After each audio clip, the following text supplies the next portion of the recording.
বিক্রি করে দিয়েছে, কি বলে এয়ারপোর্ট বিক্রি করে দিয়েছে, কারেন্ট বিক্রি করে দিয়েছে, এলআইসি বিক্রি করে দিয়েছে।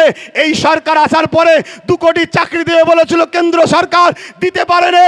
এই সরকার আসার পরে এলআইসি বিক্রি করে দিল। এলআইসিতে চাকরি করে কারা? 100-র মধ্যে 100টাই অমুসলিম ভাইরা চাকরি করে। কেন? এলআইসি সুদের, ইসলামের চলে না। রেল বিক্রি করে দিল। রেলে হকারি করে কারা? বেশিরভাগ আমার অমুসলিম ভাইরা। সোশ্যাল মিডিয়ায় যারা আছেন, বিজেপিকে চিনতে শিখুন। বিজেপি আসার পর থেকেই শুধু আওয়াজ উঠছে ভারতবর্ষে নাকি হিন্দু খাতরে মে হয়। 2014-র আগে ভারতবর্ষ হিন্দু খাতরায় ছিল না। 500 বছরের ওপরে মোগলদের শাসনে হিন্দুরা খাতরায় ছিল না, কোন সময় খাতরায় ছিল না। এই 2014 থেকেই হিন্দু খাতরে মে হয়। সত্যি কথাই হিন্দু বিপদে আছে। যদি বলেন কেন, তাহলে আজকে শুনুন মন দিয়ে। রেল বিক্রি করে দিয়েছে, কি বলে এয়ারপোর্ট বিক্রি করে দিয়েছে, কারেন্ট বিক্রি করে দিয়েছে, এলআইসি বিক্রি করে দিয়েছে। এই সরকার আসার পরে 2 কোটি চাকরি দেবে বলেছিল কেন্দ্র সরকার, দিতে পারেনি। এই সরকার আসার পরে এলআইসি বিক্রি করে দিল। এলআইসিতে চাকরি করে কারা? 100-র মধ্যে 100টাই অমুসলিম ভাইরা চাকরি করে।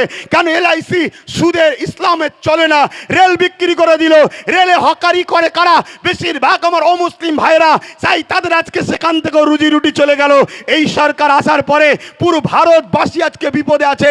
আমার হিন্দু ভাইদেরকে শ্রদ্ধার সাথে বলবো, 1992 সালে এই বাবরি মসজিদকে যখন ভাঙা হয়, ওই সময়ে 1989-80-তে একটা সাচার কমিটির মতো রিপোর্ট বেরিয়েছিল, মন্ডল কমিটি। তাই তো, মন্ডল কমিটি, সাচার কমিটি যেমন 2005-06 বেরিয়েছে, ওটা 79-80-তে মন্ডল কমিটি। সেই কমিটিটার রিপোর্ট যারা করেছে তারা বলছে হিন্দু সমাজের একটা বড় অংশ রুজি রুটিতে, অর্থনীতিতে একদম ধ্বংসের দিকে। তাই হিন্দু সমাজকে বাঁচাবার জন্য, এই গরিব মানুষগুলোকে বাঁচাবার জন্য 27% সংরক্ষণের ব্যবস্থা করা হয়েছিল। কিন্তু এই 27% সংরক্ষণকে তথাকথিত যারা হিন্দু দরদি শাস্তে এই বিজেপি হুকুমত কোনোভাবেই মেনে নিতে পারল না। তাই ধর্ম খেলা করবে বলে 1992 সালে বাবরি মসজিদ দেখিয়ে, শহীদ করিয়ে ওই দিকে ভুলিয়ে দিল। হিন্দু ভাইদের 27%টা বন্ধ হয়ে গেল।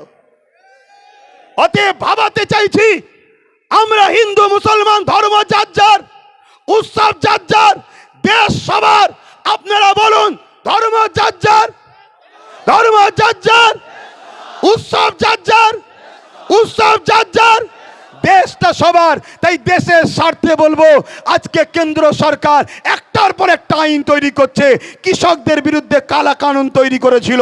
কৃষক বন্ধুরা কে হিন্দুকে, খ্রিস্টানকে, দলিতকে, পাঞ্জাবি দেখেনি, তারা কৃষক একসাথে আন্দোলন করেছে। কেন্দ্র সরকার তার আইনকে প্রত্যাখ্যান করতে বাধ্য হয়েছে। তাই আমাদেরও উচিত হবে এই কালা কানুনের বিরুদ্ধে, কে কোন দরবারে, কে কোন সিলসিলা, কার কি পছন্দ, সব কিছু বলে দিয়ে সংবিধান বিরোধী এই কালা কানুনের বিরুদ্ধে আমাদেরকে এক হয়ে আন্দোলন করলে কেন্দ্র সরকার এই বিল প্রত্যাখ্যান করতে চ্যালেঞ্জের সাথে বলছি বাধ্য হবে। তাই এক হয়ে আন্দোলন করার দরকার আছে না নাই? জনগণ আন্দোলনের দরকার আছে না নাই? কিন্তু তাদের সঙ্গে আন্দোলন নয় যারা এখনো আমার রাজ্যে ওয়াকাফকে লুটে রেখেছে। কি বলুন, ঠিক তো নাকি? তাই আমার বক্তব্য সংক্ষেপ করছি।